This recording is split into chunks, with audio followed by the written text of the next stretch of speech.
Robert. Thank you very much. Now we've got an opportunity for questions, and I suspect Dan is desperate to get back to Robert on some of those points, but maybe you can use the questions to do that.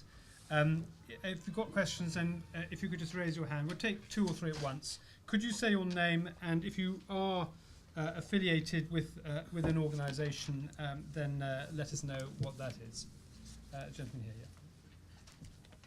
My name is Rafiq. I'm from Global Social Enterprise. First, I must congratulate you on your book, and the topic is very, very interesting, and it is the need of the hour. The only thing I like to know, the figures which you mentioned about 50% and 80% poverty in certain areas. Have you mentioned a solution?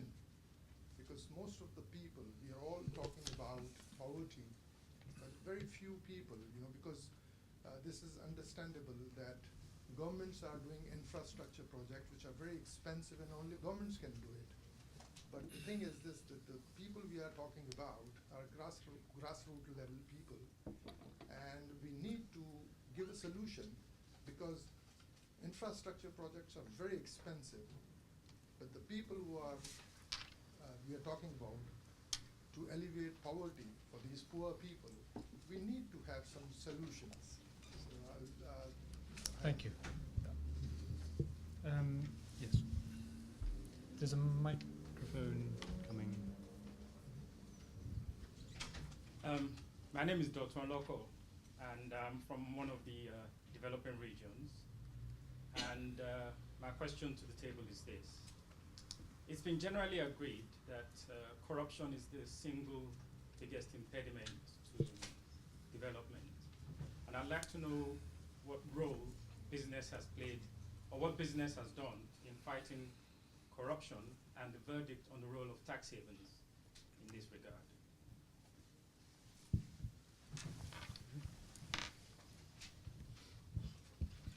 My name is Wolfgang Deckers, Richmond University. I have 2 points, and the first is that I might not know that much about South Africa, but I thought that all the changes came about because of sanctions against businesses and armed struggle, of course, if not the other way around. So businesses had to be forced into anything, as far as I remember it.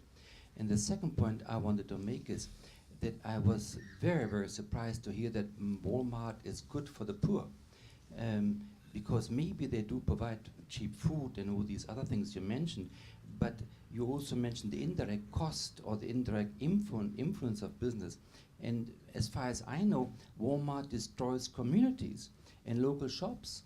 And as far as I know, then crime goes up, and then drug problems go up, and then health costs increase. And I could go on, and I know this because I know this from the Thatcherite phase here in Britain, because I was around. And so these are my 2 points, that business has to be forced into any positive changes with sanctions or armed struggle, and that Walmart is the opposite of good, I would say. And of course, I'm not just talking about the life insurance on these serfs. They have these in the States as well. And so I was very, very surprised about what you were saying. Thank you. Well, let's pause there. And you want to have a go at a couple of those. Robert, you talked earlier about polemic, and I suggest that the last question maybe was a bit also polemic, a view about Walmart. Perhaps you'd like to neither defend nor attack Walmart, but respond to that one. No. You don't want to. I don't have a... Okay, and you off you go. And you do them all. Well, the first sort of question was about what are the solutions to poverty. I could talk about this all night, but it seems to me I'm arguing that a core component of how societies move from being developing to developed has to do with economic growth. It's not the only thing, and I absolutely am in favor of, I think people need decent education, and that's a primary goal, but you've got to also marry that with getting the conditions right for growth. So, I'm repeating part of what I said, but I don't think there are any shortcuts. And I don't, I know there is a big debate, Robert, about the statistics, and you and Martin Wolf have fought over this. I'm not an expert on this.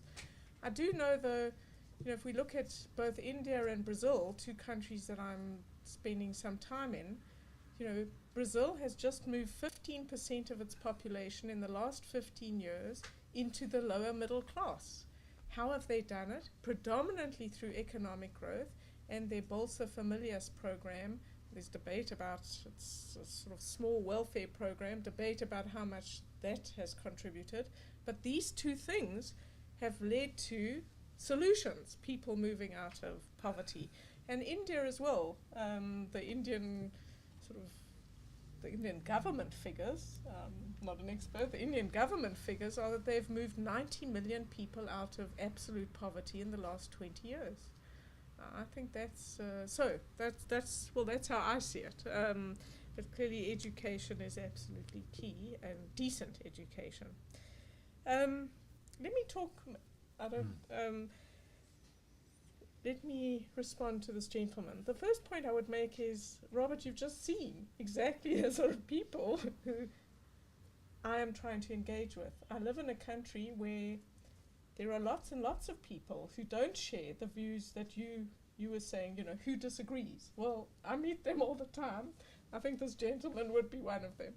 And certainly, living in Washington for 6 months, I met lots and lots of people who don't just, you said, well, a lot of people, if you push them, would agree. I don't think that is the case. I think there are large numbers of people, there are governments that have different views, and who are advocating a certain attitude to business, and partly protectionist, but partly the things that I'm trying to argue against. I have sat in meetings where representatives of the British government have said to myself and others that we're too concerned about growth issues, we should focus on poverty, which is a bit rich, coming from one of the richest countries in the world. So we experience it all the time in a whole lot of different ways. So that would be one of the important points where I disagree with what you said. In response to the gentleman, we clearly have different views, sir. I have a different view of sanctions. I don't think sanctions were a way of forcing business to change. South African business community, in large measure, had been changing for the sort of 15 years before democratization happened. Not every single one of them, but a lot of them had been changing. I don't think sanctions really affected business all that much. I think the sanctions that were very effective were sports sanctions. This affected the people who voted for the National Party, some business people and lots of other people in the white community. This affected them very directly, and I'm not opposed to that. But I am in favor of selective sanctions. So I think it's a much more complex story, South Africa. And business actually was, in some respects, some parts of business were a harbinger of change in the country. They went ahead of the dynamics rather than followed. And that was not because they're nice guys, but because it was in their interests to do that, which had a lot to do with the structure of industry and their need for skilled labor and global markets and so on. In terms of Walmart, there is a literature. I think the most persuasive literature on Walmart is not what you're saying. It's that Walmart does come into communities, and yes, some small businesses are put out of business, but lots and lots and lots of consumers are very happy. And that's a trade-off, and there are a lot more consumers than there are entrepreneurs. What also happens is that certain entrepreneurs are put out of business. They can't compete with Walmart and the prices, and they go out of business. But quite quickly, new entrepreneurs spring up who, in a sense, cluster around a Walmart complex and provide new services. So I disagree entirely with what you're asserting about what happens, and I think the evidence is pretty persuasive about it, but that's clearly a debate. I thought I'd leave corruption to the professor. Well, let me say something about this first question, solutions for poverty.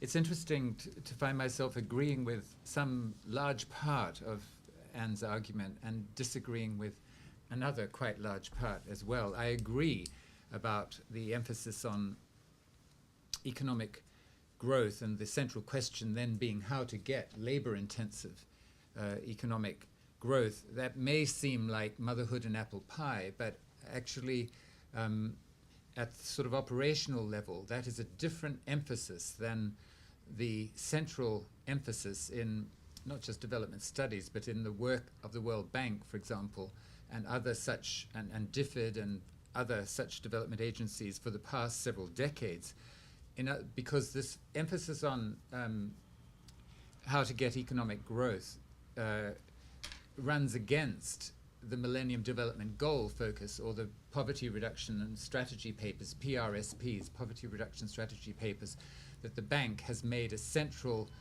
instrument of its relations between itself and its borrowing governments.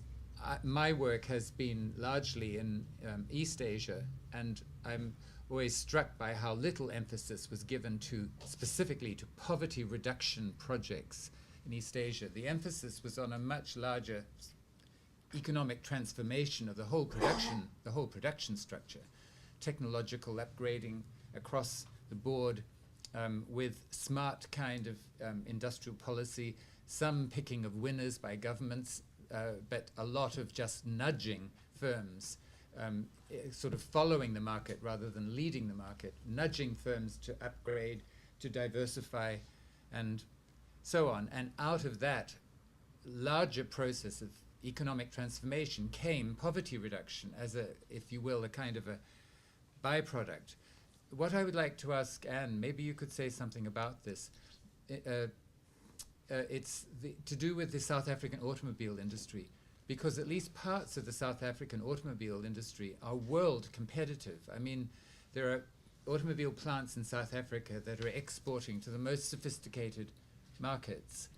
And my question is, what has been the role, what is your interpretation of the role of government in assisting that rather striking degree of international competitiveness in automobiles, and why has it not been achieved in many other sectors of South African manufacturing?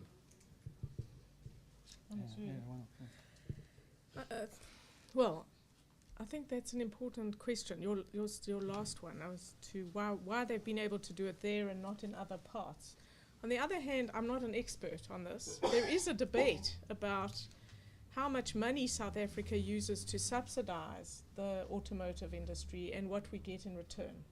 So this is not a popular view, as you can imagine, but I have read this debate, but I'm not an expert on it. You know, the price of cars in South Africa, for example, is very high, and a few other issues. So I'm not in a position to say this is a wonderful example which should be followed in other sectors.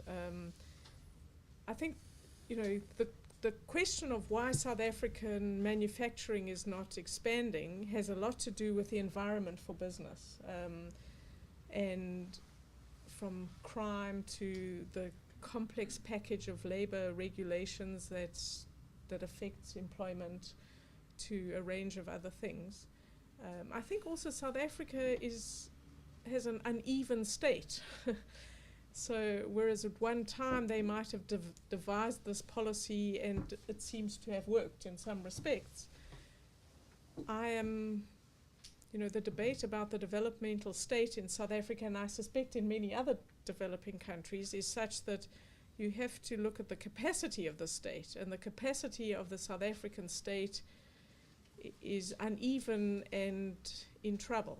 So to say of people who can't fix the pothole in the road or maintain safety and security that you want them to get involved in rather complex issues of economic intervention seems to me rather a big ask. So we've been good on macroeconomic stability and fiscal discipline up till now. That's one kind of expertise. it's rather different to talk about another. So I think there are a whole lot of reasons to what's going on with our economy. But I'm concerned about the gentleman's question on corruption. I would be happy to talk about the one part. I don't really know much about tax havens. As a taxpayer, I'm in favour of them, but let me say, I think there are 2 points. The one is that increasingly countries in the West have started to adopt legislation which makes it a crime for a company headquartered in their country to bribe people and do things that would be a crime in their home country in a foreign country. I think that's a good idea. I think it should be applied, and it should be applied evenly. But, you know, we live in the real world.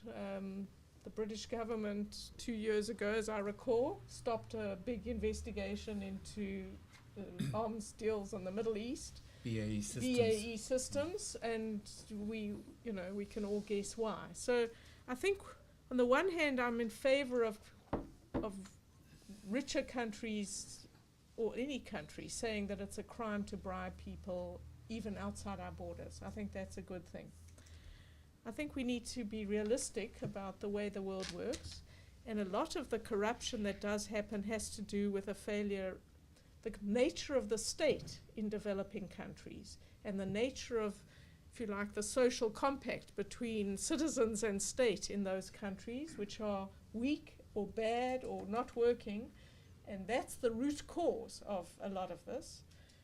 I was recently been informed of how the Hong Kong government dealt with corruption, I'm told, very successfully, and I would certainly advocate looking into that very seriously, because it does seem to be a model that certainly my country could follow. So I think one has to be realistic about this. When it comes to business, I think business people are as corrupt or as unethical as any other citizen. So you'll find bad business people as we do bad politicians or bad academics or whatever. I don't think there's anything particular here. Yes, they have more resources often.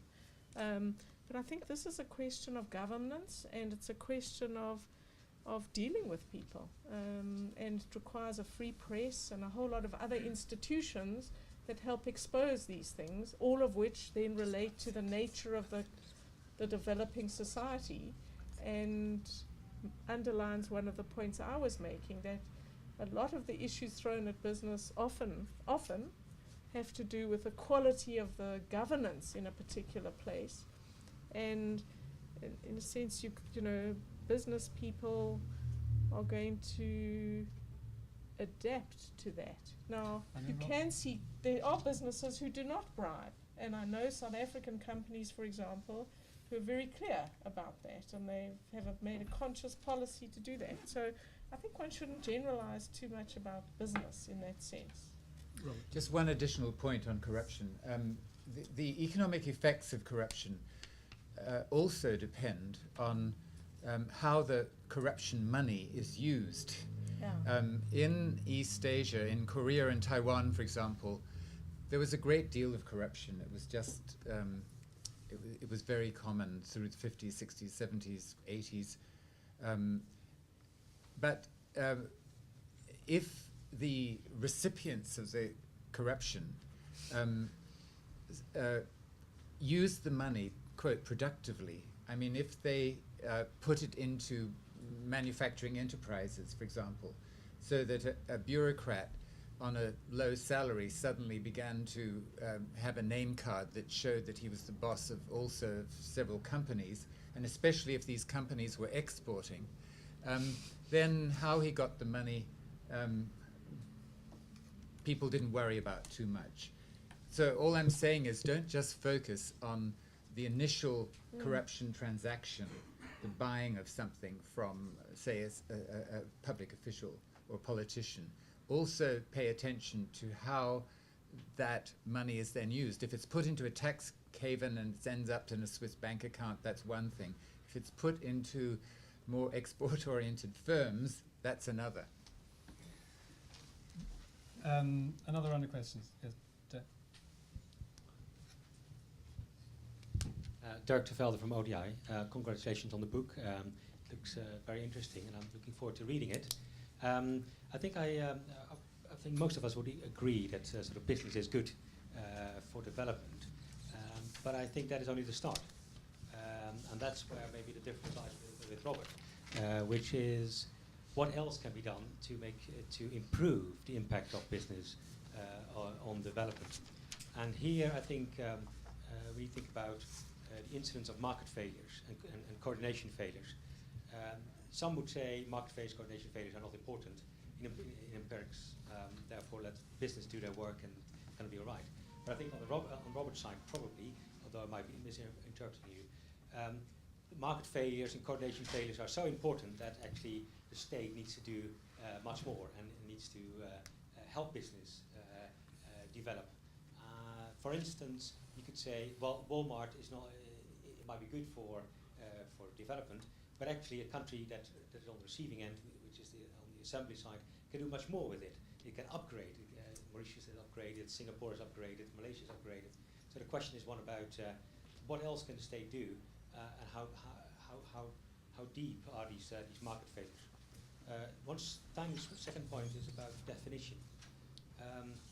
We've done an extensive project on state-business relations in various African countries, including in South Africa, but also in the case of Malawi. And there, some people did field work, and they said, and they interviewed some donor agencies, and they asked them, so how is the private sector doing in Malawi? And they answered, well, yes, the private sector is doing very well indeed. It is owned by the public sector. So my question is one about definitions and boundaries. Sometimes businesses are owned by the public sector as well. So how do you deal with those sort of issues when you define the role of business? We've got one question from somebody online. Would you take that? Yeah, thanks, Richard. The first one is... Can we just, one, maximum two. Yeah, okay, so Adam Leach, who's an independent in the UK, says, with respect to the economic and social responsibilities of business or business leaders, what does investing much more strategically mean? What mechanisms are proposed to ensure that business makes the investment needed to achieve sufficient development to support growth? And Alison Holder from Save the Children asked Anne, she recognised briefly at the end of her talk that there are bad companies out there, and that the solution to this is that that business leaders should speak out. But should people that are negatively affected by bad companies have any recourse or access to justice for these negative effects? What about if the people who are affected by bad companies live in a country where their government is unable or unwilling to provide recourse for negative effects where they have suffered? Thank you. Why don't we take that batch now? And perhaps we can we keep your answers quite brief so we can get another round in? We've got quite a few hands coming up. So punchy comments. Well, let me start with the last. It's easy. I wasn't saying in terms of bad companies, I mean, bad companies should, if they fall foul of the law, they should be charged, tried, and if found guilty, they should be punished. Now, I was just making a point about how other business leaders should respond to that. If you're a company operating in a country where you don't have effective legal systems, this is very complicated. I don't think there's simple answers to this. So I'm not sure one can go much further than that on that. I think the other question from online, I made a comment about business using its corporate social responsibility money more strategically. Well, that would be a very long answer. I'm very happy to talk about it. It's a chapter in the book, and I recommend they read it. I wasn't making a comment about how business uses its investment money generally. I was talking about corporate social investment money. So read the book. So read the book, yeah.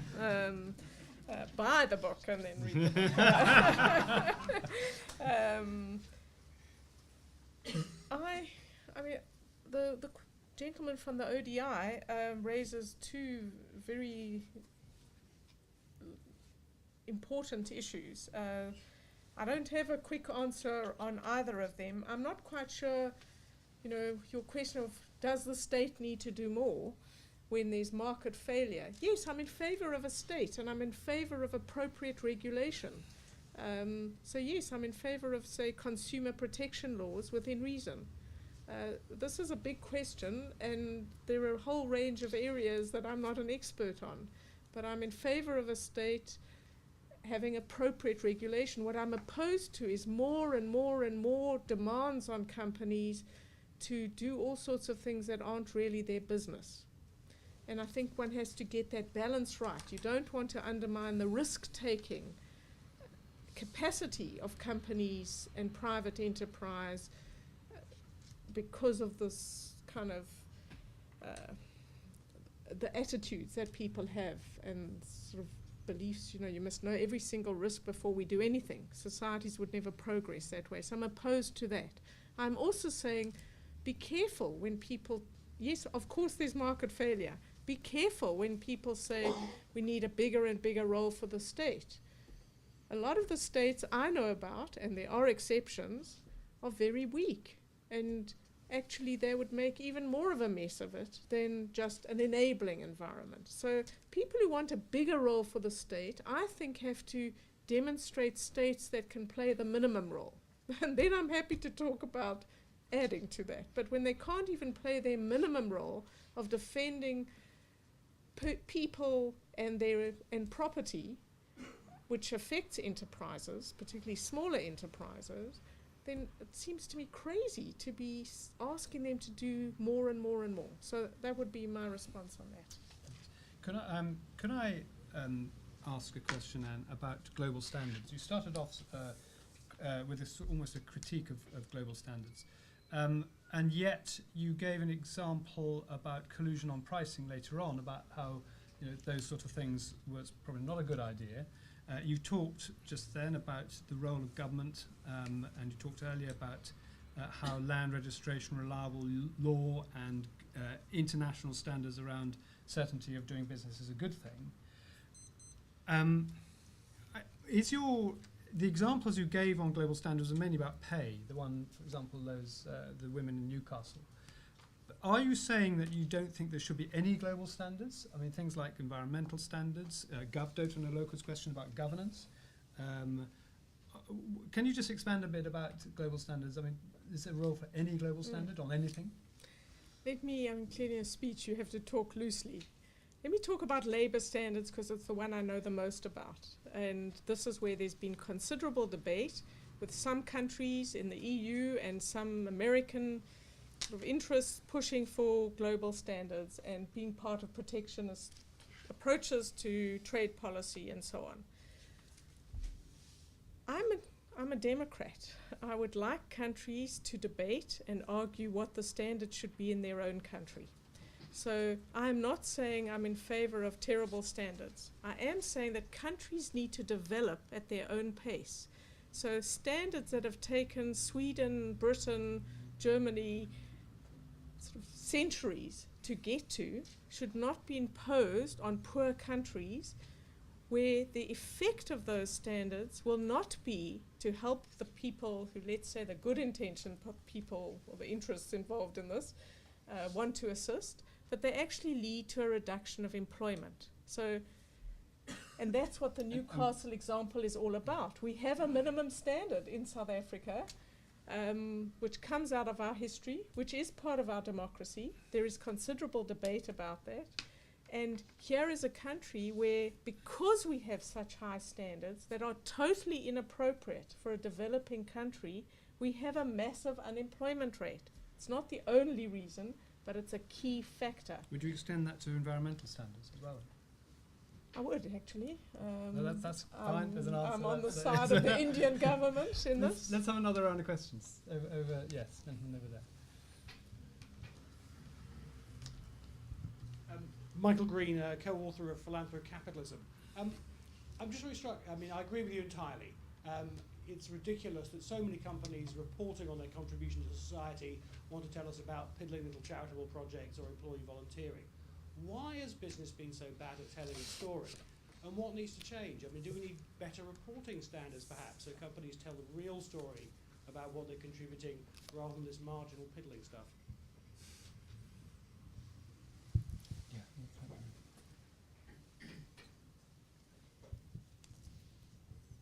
Hi, Ida Horner from Ethnic Supplies. Anne, you mentioned 2 or 3 points that actually appealed to me, and one of which was to do with advocacy and the lack of voices from within sort of developing countries. I'm from Uganda originally, but no one actually gives us a microphone to hear what we have to say about issues such as the MDGs that you mentioned.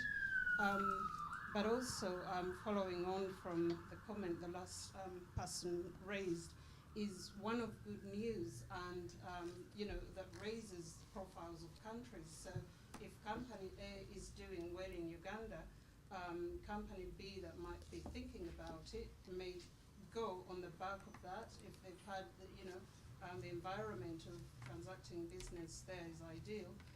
But we don't hear that news very often of what's going well. Instead, we get the likes of Bono and lots of NGOs parading malnourished children and flies and disease and all of this.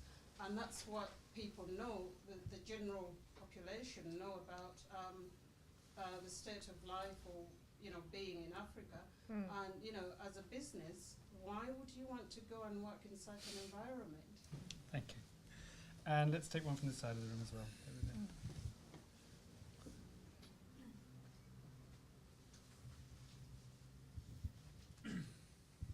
Hi, I'm Pooja and I'm a master's student at London School of Economics. I was just interested, I just wanted to find out from you how you define development in your book, just so I think that will clarify then what kind of role you think business can play depending on how you're defining development, because it's such a broad term. And also secondly, I know you spoke about corporate social responsibility, but I'm interested what your perspective is on accountability, because when you're talking about direct effects on societies and communities that are negative by corporations, so whether it's oil companies like Shell in Nigeria, or you're looking at mining companies that are displacing and taking over lands. So I'm not anti-globalization. I think it's stupid to look at it in terms of black and white. But do you then see is there a line that can be drawn? To what extent do you take the markets, free trade, and globalization agenda? Thank you. Why don't we deal with those first 2 questions about telling the story together?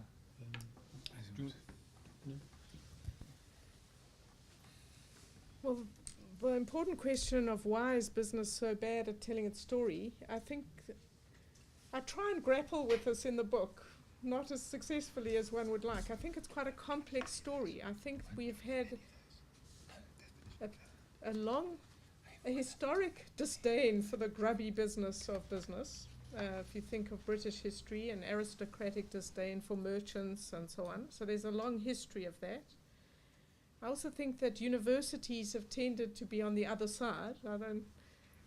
They've tend to, the assumption is a negative one about, exploitation and profit making and greed and so on. So there isn't a kind of, people aren't being trained to see a balanced picture, in my view. And as I say, I think that and a number of other things leads to this sort of flabbiness by business leaders themselves who have collapsed intellectually. So I think it's a long and important issue and worthy of more investigation. I think they can tell it much better. So there is an answer to this, but it's quite a long process, and it has to do with what's taught in textbooks. And there are examples of terrible things being said about business in German textbooks, for example, that I came across. I don't know about others, but I'm prepared to bet. So, in terms of no one gives us a microphone, it's true, but no one will, because this is about power, and I think you have to take the microphone. And until developing countries start doing that, and their business communities and their leaders stop following fashion that suits Western interests or other people's interests and look much more to their own interests. Nobody's going to give you the microphone. Do you want to keep going? About Theron's definition of development and the accountability question? Well, I think the accountability, well, these are important and difficult questions. I do define development in the book. Read the book again. Yeah, I'm not, it's nothing unusual. I have a pretty standard view of development. It's people being able to do things for themselves rather than waiting for aid or handouts, but having the education and access to opportunities to take advantage of them. I don't think that's all that problematic from where I sit. And as I said, I prefer it in a democratic environment, but that's not always the case, and you can have some development in non-democratic environments. We're seeing this in Asia right now. In terms of the accountability of business, well, I think businesses are probably the most regulated institutions in modern society. If you think of the kind of reporting they have to do to be listed on stock exchanges in, say, the New York or London Stock Exchange, it's endless. Many trees are killed for this, or sort of mown down for this. But I think businesses have an accountability to the people who invest their money in them. They also have an accountability to the laws of the country in which they operate. And I'm not one of those who, I think this shareholder notion and business being accountable, I read this one fabulous book where as the professor pointed out, people who are accountable to everyone end up being accountable to nobody. And one has to be very careful about these broad generalizations on business is accountable to society and interest groups and NGOs. Well, I think businesses should take account of Al-Qaeda, for example. I certainly wouldn't want them to be accountable to them. So the notion of accountability that's popular seems to be a rather selective notion of who they should be accountable to.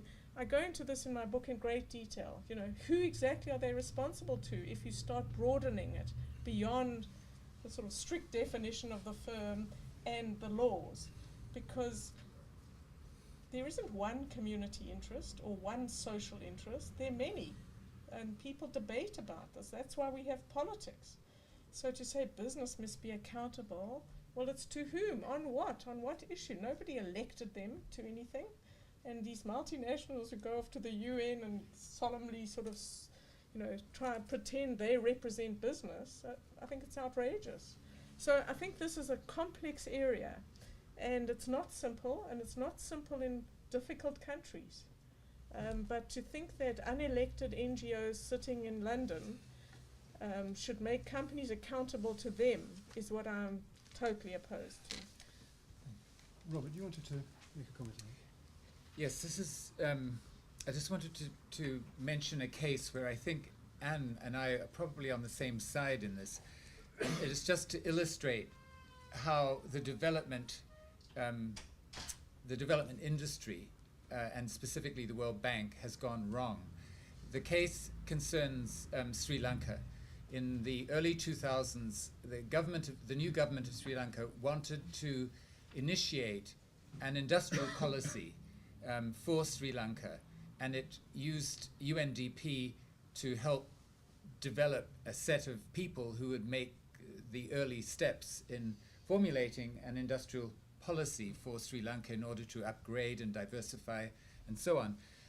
When the World Bank found out about this, it rang the alarm bell, and it said that we will make you, the government, a grant, or we will mobilize a consortium of donors, including DFID, to make you a grant, not a loan, but a grant of 500 million, as I recall, on condition that you abandon your industrial policy and go back to your PRSP, namely your Poverty Reduction Strategy paper, which the World Bank had really written for Sri Lanka, and which was all focused on poverty reduction, on the Millennium Development Goals, and so on. And so the Prime Minister and the Industry Minister were faced with either we give up the industrial policy and we take the 500 million, or we go ahead with the industrial policy and we lose the 500 million. Well, no prizes for guessing which they chose. And I think that was quite wrong of the World Bank to pose that kind of choice, to make the Sri Lankan government choose between an industrial policy and the PRSP, for example. And as I mentioned, Justin Lin is beginning to push at the edges inside the World Bank, but he's not allowed to call it industrial policy. He's not allowed to use that phrase, because that's a toxic phrase. And so the work that is beginning to be done in the World Bank on industrial policy is called by, this is surely out of George Orwell, it's called, quote, the Competitiveness Partnership Initiative, or CPI. Competitive Partnership Initiative really means industrial policy, but you're not allowed to call it that. We're going to have to end there, I'm afraid. It's after 7. So I would like to thank both Anne and Robert for your discussions tonight. Really helpful. I was worried a bit at the beginning when Robert started talking that we were going to be in violent agreement, but I'm delighted to see that there's a good, healthy debate here, and of course that's the whole point of these sessions. So thank you both very much indeed.